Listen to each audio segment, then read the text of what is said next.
湾话艺术水阁好，国情解说两句话含你做参考。解说，解文说理。好朋友来讲，迄天咱解文说理的制作人去到国情啊，去阮兜遐坐啦。我欢喜贵客来，我泡迄个冠军茶请伊。制作人啉了好啉讲，国情啊，无我原来注文一件，讲到即句注文，即句咱认真甲研究。注，咱咧讲注释的注，文章文化的文，对毋？安尼字幕解说起来，甲咱咧讲台语的注文翻译都无牵连哩。对啦，咱即摆咧讲注文是啥？古前啊，我注文我翻译一件，就是讲我先甲你订，连讲物件来了，我再甲你清销。啊，若有需要，那淡薄仔定金嘛无要紧。即款的动作，即款的情形，咱讲叫做注文。啊，毋过古前咧讲啊，甲汉字的解说都袂通啊。原来。这就是对日本学来的外来语，日本人就写这两字，啊咧讲繁复的意思。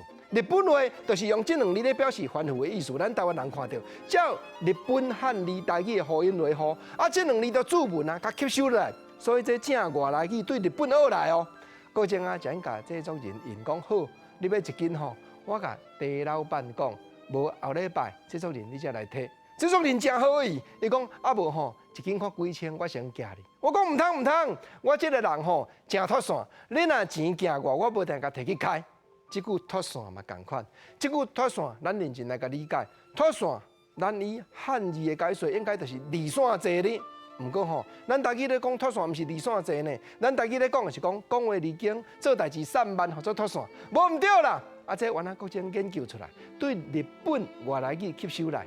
让日本人所写的汉字脱线这两字解说，就是讲话东讲对西去，就是做代志散漫或者脱线。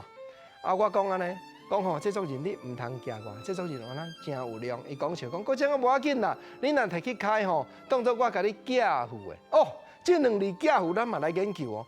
寄，咱以台语干那单独讲一个寄是啥？寄托的寄，啊付款。付钱的付，嘛是讲心血付伫咧身躯顶，心血付诸东流的付，这甲钱捐款真寄付你都无牵连哩。原来相像，各种研究出来，这原来是对日本的外来语吸收落来。咱日本人写安尼，伊就是咧表示讲直接捐款，这无代价、无报酬、无甲你要求的，就是直接钱互你，甲你支持，安尼叫做寄付。台湾人捡起来、学起来用，所以今日开讲这几句话，真正拢是日本的外来语，台湾人吸收的啦。